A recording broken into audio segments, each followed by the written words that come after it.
Please open your Bibles to the Song of Solomon. Við skulum opna Biblíuna að ljóðaljóðunum.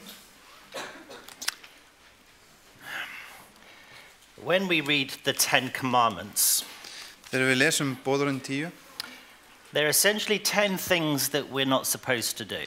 þá það í grunninn 10 hlutir þar sem koma fram að maður á ekki að gera. Of course, this leaves everything else possible to do. Og það skilur þá eftir alls konar aðra hluti sem eru mögulega í leyfilegir eða mögulega má gera. But still, we can still find sometimes that we feel that God is restricting our behavior. En við finnum samt fyrir því að Guð setur okkur samt í mörgum tilfellum höft á okkar hegðun. God's law, therefore, can sound negative. Og þar leiðandi þetta kannski að horfa á lögmál Guðs sem neikvætt. Because passages like that and what we looked at last time in Leviticus 18 are written in the negative. Að því að, já, stundum eru ritningasvessir líka eins og við lásum í síðast að þá það skrifað í svona neikvæðum, það boð eða bönn. In a similar way, when we think about the subject of love, sex and marriage from a biblical point of view, Og sama hátt þegar við horfum á þetta þema ástina, kynlíf og hjónaband frá sjónarhorni Biblíunnar, many people immediately start thinking about what God says we should not do. Að þá leiðum við oft hugan beint að því sem hvað er bannað, hvað segir Guð að við eigum ekki gera. But for all of the statements that are written in the negative, En fyrir allar þær yfirlýsingar sem koma fram í neikvæðu ljósi, Song of Solomon comes from a very different perspective.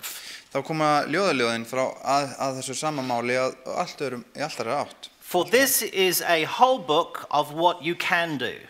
Því að þetta alveg heil bók af þeim hlutum sem þú mátt gera. And are encouraged to do as a married couple. Og jafnvel hvattur til að gera sem giftur einstaklingur. Now, at the start, I want to remind us of two things. Og í byrjunin þá vil ég minna okkur á tvennt. The first is that this book is inspired by the Holy Spirit. Það fyrra að þessi bók innblásin af heilugum anda. Song of Solomon did not come into the Bible by mistake. Ljóðaljóð Salomons kom ekki inn í Biblíuna fyrir einhvers konar mistök. It did not slip in when no one was looking. Þeim var ekki laumað inn undir í Biblíuna þegar enginn var að horfa. This is God's perspective Þetta sjónarhorn Guðs on married love. Á ástina inn í hjónabandinu.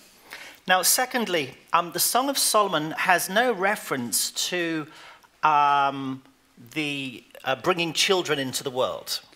Og í öðru lagi þá engin tilvísun í ljóðaljóðunum það að koma með börn inn í heiminn. At the time that this was written, all of the surrounding nations linked intimacy to fertility. Og það sem geta að þjóðin allt í kring, þær tengdu alltaf nándina við sem sagt frjósemi. Physical intimacy on earth was to try to persuade the gods in heaven to make the ground fertile.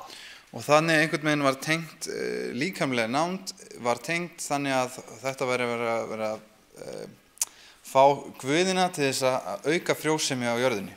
And so physical intimacy was directly linked to reproduction. Og þar leiðandi var þessi líkamlega nánd beintengt sem sagt því að eignast eða fjölga. So it's particularly interesting that Genesis 2 and the Song of Solomon avoids this just about completely. Og þess vegna merkilegt að sjá að fyrstu Mósebók öðrum kafla og hér þá það ekki umræðefnið. But rather places physical intimacy within the context of fully knowing another person in love. Heldur setur líkamlega nánd sem einhvers konar þátt eða hluta því að fyllilega þekkja einhvern sem maður elskar.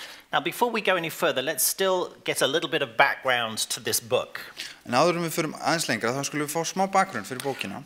This is a dramatic poem. Þetta listrænt ljóð. And of course, with all poetry, it uses metaphors and allusions. Og eins og í öllu öðru ljóðlist þá notað myndlíkingar og svona, já. It is literally a song sung with different parts. Og þetta bókstaflega söngur. Þetta ljóð var sungið. And most of it is between a bride and the bridegroom. Og mestmegnis þetta milli brúðurinnar og brúðgumans. Now we know that Solomon was the author. Við vitum að Salomon samdi ljóðalögin. And so the question is, who was he singing for? En spurningin til hvers var hann að syngja? Til hvaða einstaklings? We know that Solomon is famous for his many wives. Og við þekkjum til þess að Salomon var frægur fyrir það að hafa átt margar konur. But this happened much later in his reign. En þetta átti sér staðar töluvert seinna í hans ríkidæmi. The only reference that we have to Solomon actually getting married is to his first wife. Og einu upplýsingarna sem við höfum þegar Salomon hefur gifst, og þá það bara til fyrstu eiginkonu hans. Who he married even before he had built the temple for God. Sem hann giftist áður en hann hafði með þess að byggt musterið. She was the daughter of Pharaoh. Hún var dóttir Fárós. And Solomon appears to have loved her very deeply. Og svo virðist vera að Salomon hafi elskað hana mjög heitt. At the time it says in Kings 3 that he loved the Lord. Það kemur fram í Konungabók 3. kafla að hann hafi elskað hana mjög djúpt. Now this woman is mentioned 5 times in the book of Kings. Og hún kemur fram 5 sinnum þar í Konungabókunum. So Solomon marries this princess, the daughter of Pharaoh.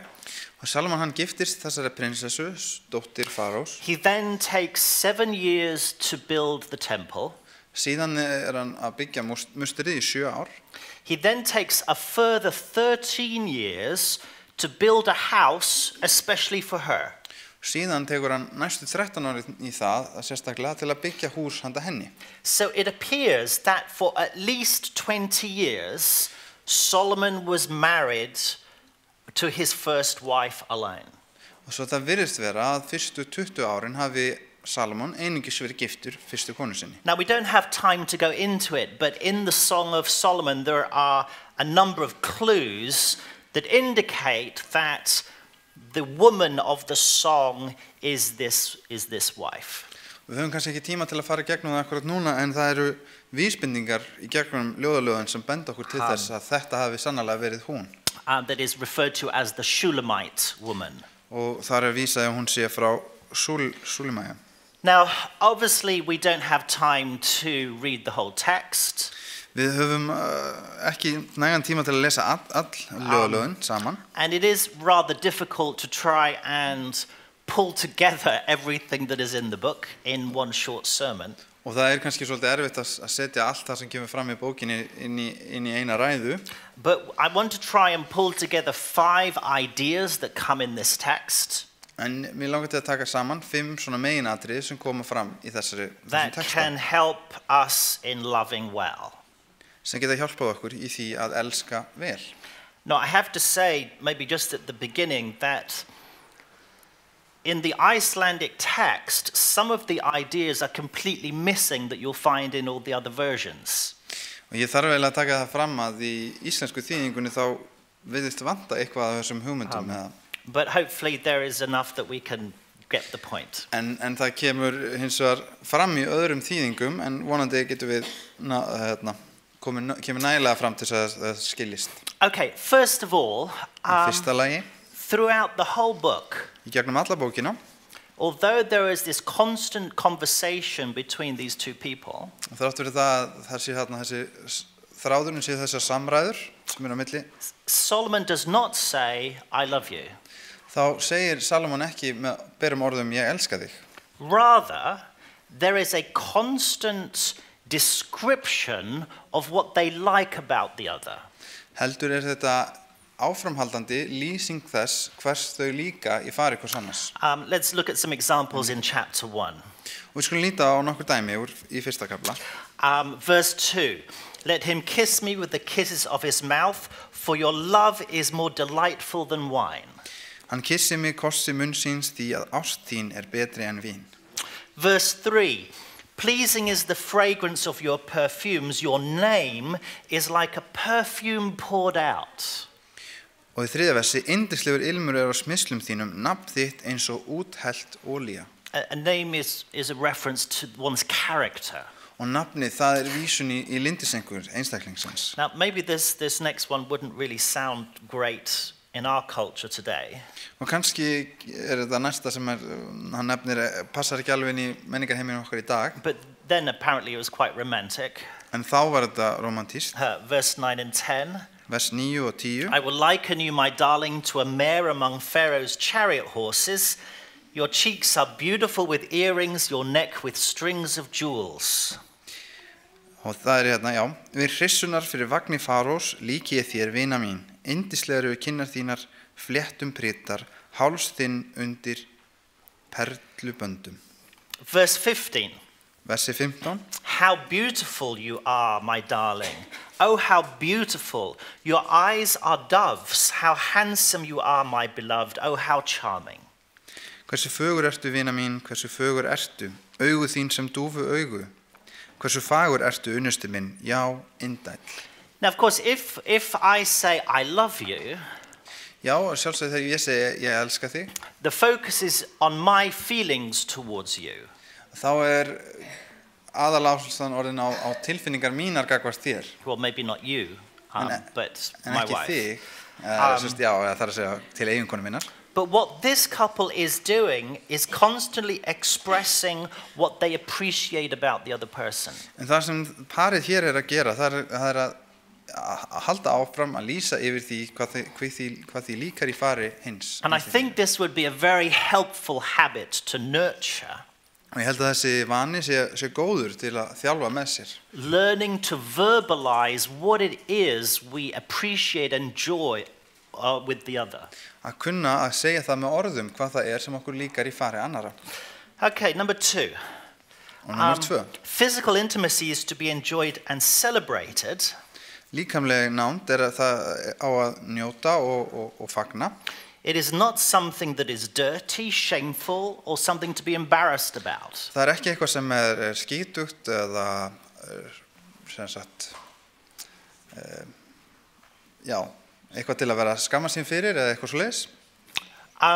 Now, because the book is fairly explicit, og það sem að bókin ljóðaljóðan nokkuð lýsandi, I'm not going to quote specifically here. Að þá ætli ég ekki að vísa beint í það. Except to say that the book is one long celebration. Heldur bara að taka það fram að þessi bók einn fögnuður. I mean, think about it, it's literally a song to be sung. Þetta bókstaflega söngur sem á að syngja. Of the joy of physical intimacy. Gleði líkamlega nándar. You will read that such physical intimacy is designed by God to be beautiful.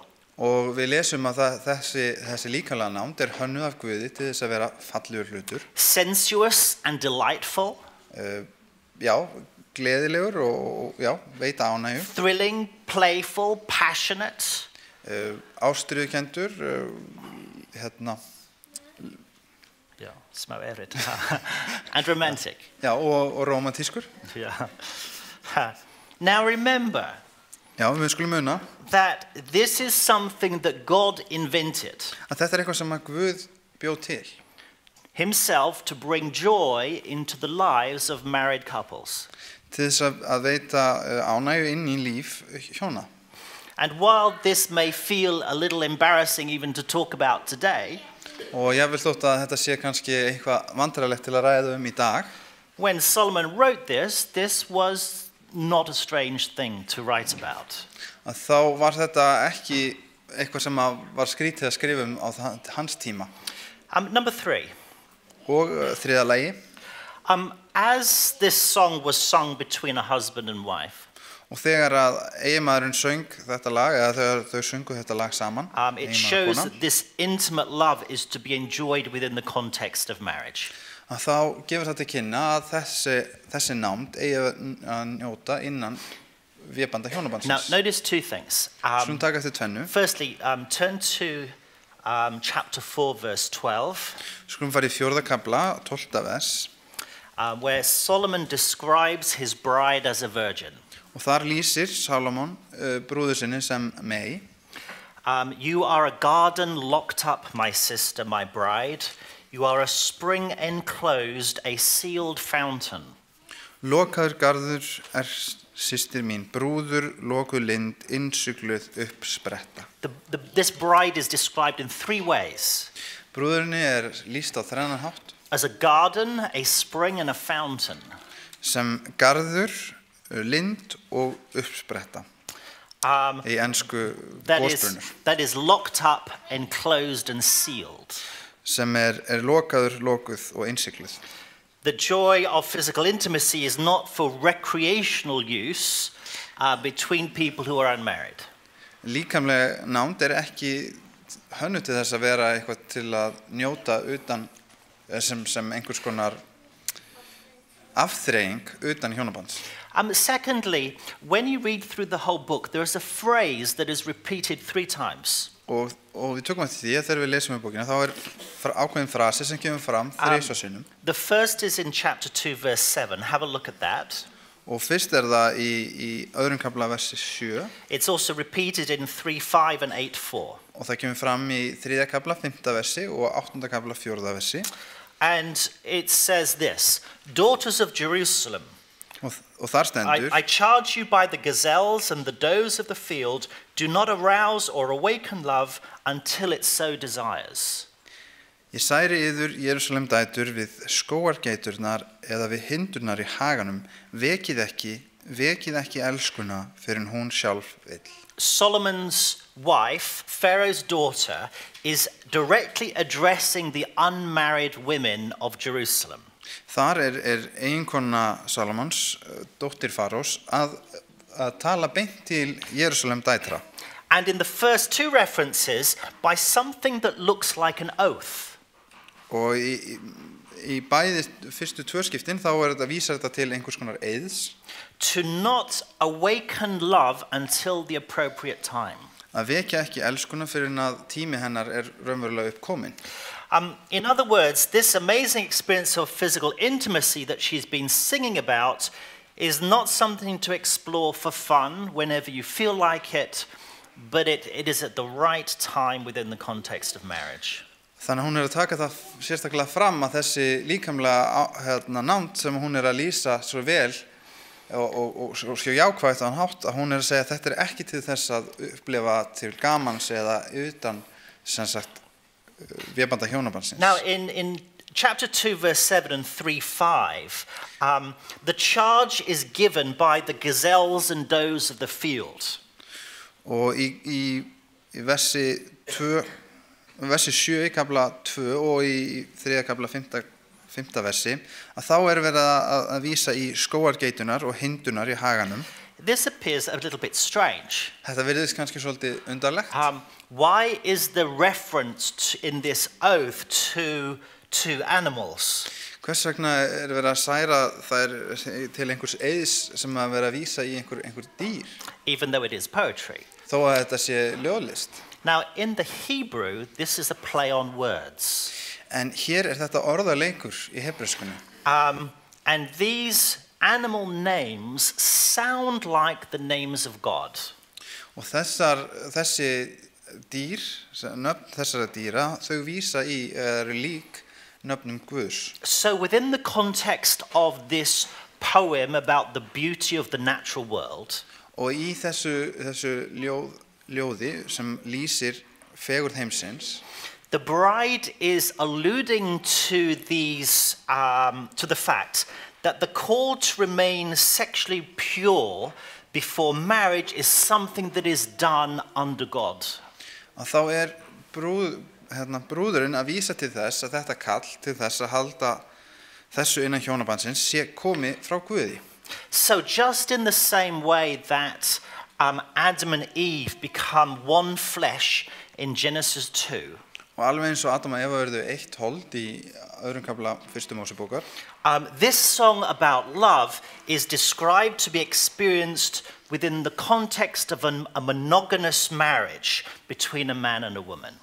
Að þá hér verið að lýsa í ljóðalögunum einhverju sem á að eiga sér stað inn í hjónabandi manns og konu.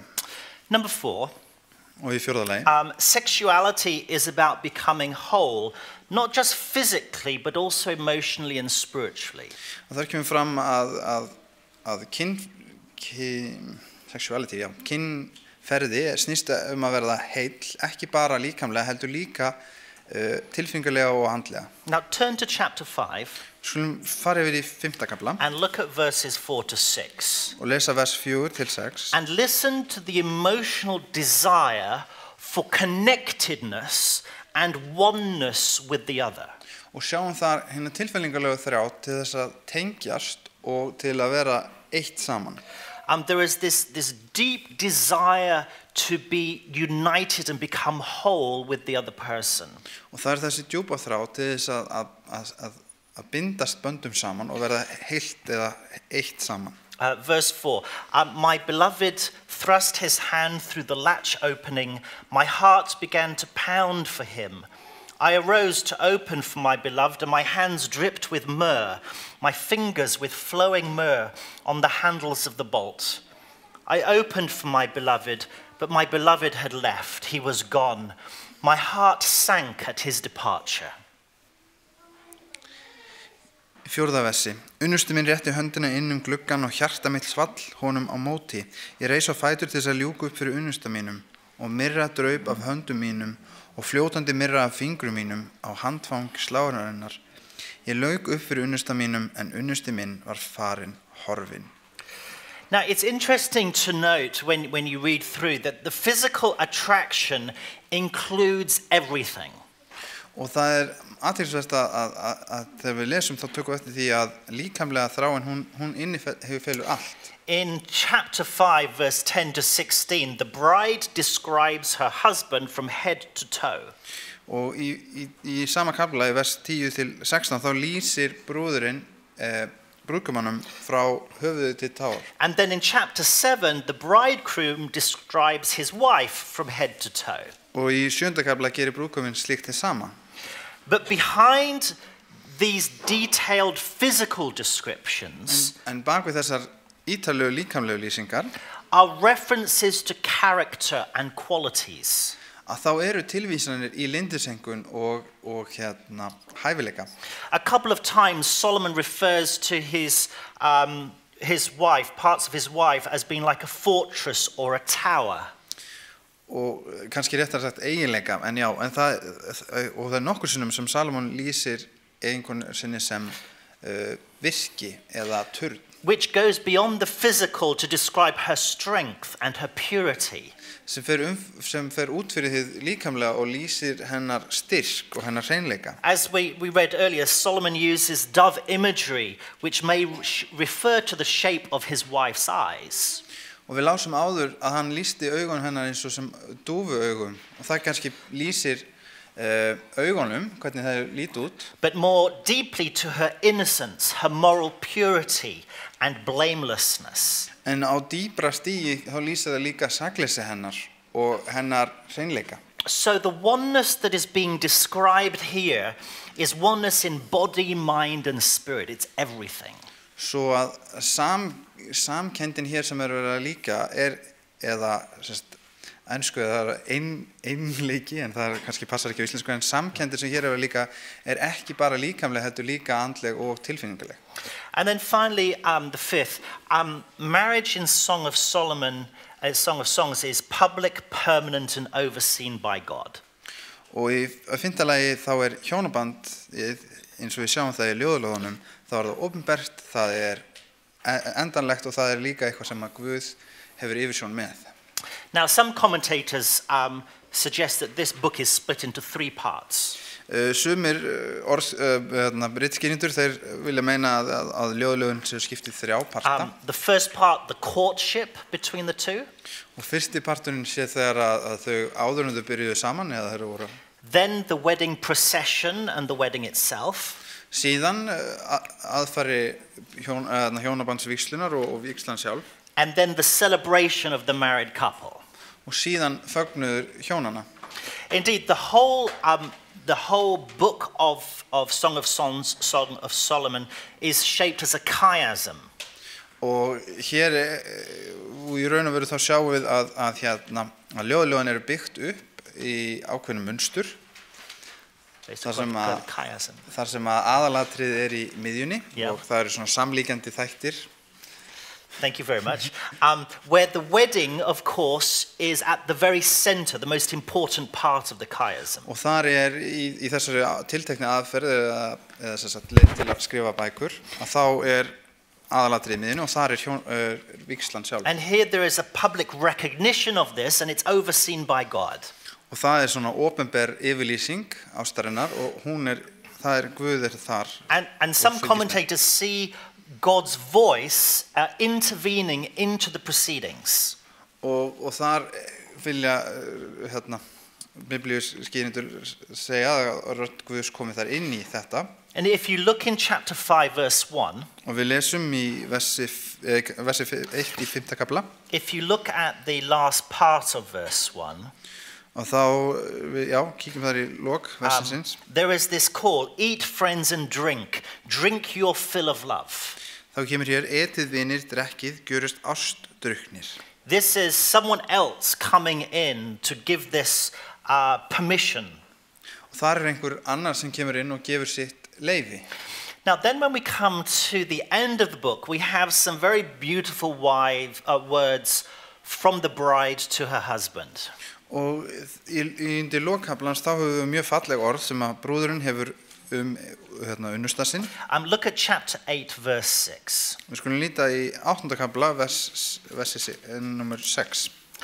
Place me like a seal over your heart, like a seal on your arm, for love is as strong as death. Its jealousy unyielding as the grave. It burns like blazing fire, like a mighty flame. 7. vers segjum í 8. kafla. Legg mig sem innsiglisring við hjarta þér, sem innsiglisring við armlegg þinn, því að elskan sterk eins og dauðinn, ástríðan hörð eins og hel, blossar hennar eru eldblossar, logi hennar brennandi. So a seal, pretty much like a wedding ring, svona innsigli, eins og kannski hjónabandsringur, indicates ownership and covenant commitment. Gefur til kynna einhvers konar sameiginlegt, bara þetta binding, sameiginleg binding. This relationship is not a fling or an affair. Þetta samband ekki einhvers konar ástar, einhvers konar stutt rómantískt ástarævintýri. This is a commitment for life. Heldur þetta skuldbinding til lífs. Okay, finally, obviously we're only touching on a few things here. Og auðvitað við bara að fara yfir svona helstu atriði. But I want to conclude by making 4 observations on what we've been looking at. En mér langar til að ljúka með því að fara í gegnum 4 punkta af það sem við höfum farið í gegn. Firstly, as Bible believers, fyrsta lagi sem fólk sem trúir á Biblíuna, I believe we must reject the shallow form of love that contemporary culture has given to us. Þá þurfum við að hafna þessari grunnu og efnishyggjulega leið að horfa á ástina eða kærleikan sem að okkar samfélag hefur nú í huga. Which is selfish and self-centered. Sem að sjálfselsk og snýst sjálfan sig. Now in contrast to what we see in the movies. Og þetta í mótsögn það sem við sjáum í myndum. Attraction between the sexes in here is an attraction to everything a person is. Að þá það ólíkt því sem kemur fram í myndunum, að þá þessi þrá til annars einstaklings ekki bara líkamlega heldur öllu því sem manneskjan Not just certain physical bits that people put on display. Ekki bara þessi líkamlegu hlutir sem að fólk sýnir. I believe the church needs to have a clear voice that can speak into our culture. Og ég trúi því að kirkjan okkar þurfa að hafa skýra rödd inn í okkar menningu. And provide an alternative to the perversions that Satan has permeated within our culture. Og bjóða upp á heilbrigðan valkost gegn þeim valkostum eða því sem að Satan hefur látið liggi í bleyti í okkar menningu. I think it is vital for our own young people to hear this, Og þetta mikilvægt fyrir okkar eigið unga fólk að heyra that they can develop healthy attitudes towards the treasure that God has given us. til að þau geti myndað heilbrigða sjón, haft heilbrigða sjón á þeim fjársjóðum sem Guð hefur veitt okkur. That this is something worth protecting and worth waiting for. Að þetta sé eitthvað sem þess verðugt að vernda og eitthvað þess verðugt að bíða fyrir. Secondly, as I referred to, I think at the start, God designed physical intimacy to be a joyful experience which is not shameful or something to be embarrassed about. Og eins og nefndi kannski upp að að bjó Guð nándina til ekki til þess að vera eitthvað sem maður ætti að skamma sín fyrir, heldur eitthvað til þess að njóta. So as parents and as a church, it's not about just telling people what they cannot do. Að þannig að við sem uppalendur og sem kirkja, þetta snýst ekki bara það að segja fólki hvað ekki má gera. We need to balance negative warnings with teaching about the joy that God desires humans to experience. Og þarna þurfum við að mynda jafnvægi í því að kenna ekki bara boð og bönn, heldur líka að kynna hérna jákvæðu og blessanina sem þess fylgir. Thirdly, as unmarried young people, Og í þriðja lagi sem ógift ungt fólk and as married couples, og sem gift hjón, study what God is saying in this book. Að þá skulið þið læra það hvað Guð segir hér í þessari bók.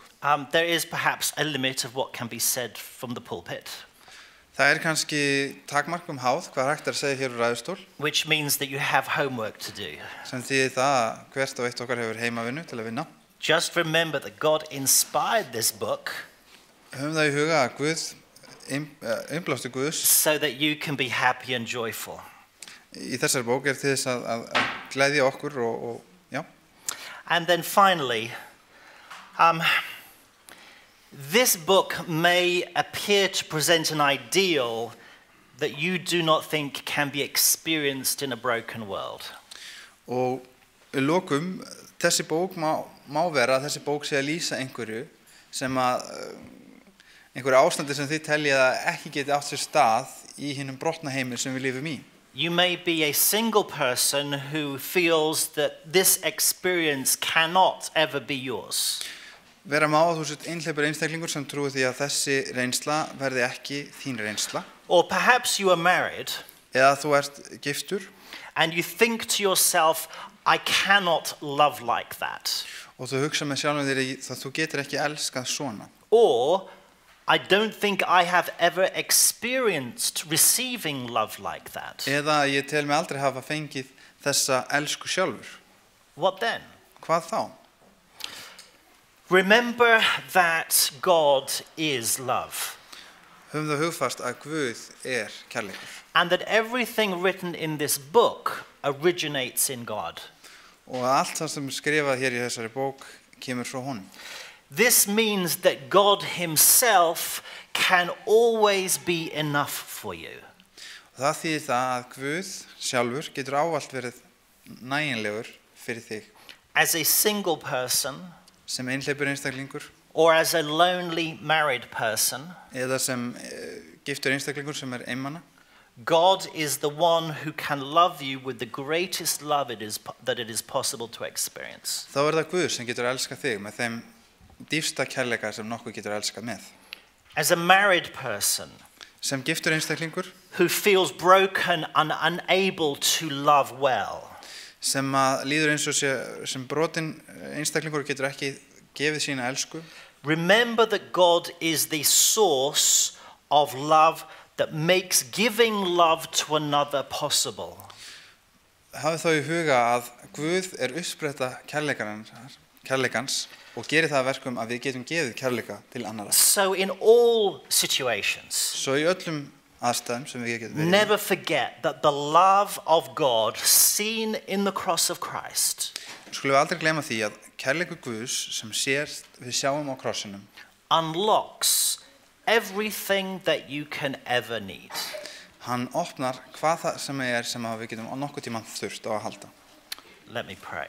Við skulum biðja. Father, in a few short moments, we've looked at a few ideas about love. Kæri faðir, á þessari stuttur stund saman þá höfum við kíkt á nokkra hluti sem að lýsa kærleika. But as we leave from here, En þegar við förum héðan, let us never forget that you are the source of all true love. þá byggjum við þig að þú meir aldrei leyfa okkur að gleyma því að þú ert uppspretta hins sanna kærleiks. You can bring love to places that feel barren within our souls. Að þú getur glætt hlutum sálar okkar sem að virðast auðir með kærleika. You can rekindle love that has gone out. Þú getur kveikt aftur í þeim kærleika sem að hefur dvínað. Because of the cross and the resurrection of Jesus.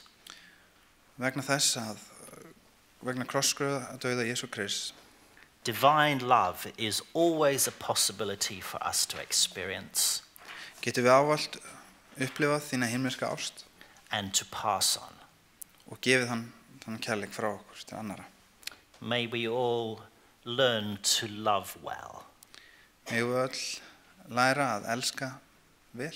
That the God of love may be seen in us. Að Guð kærleikans megi sjást í okkur. Amen. Amen.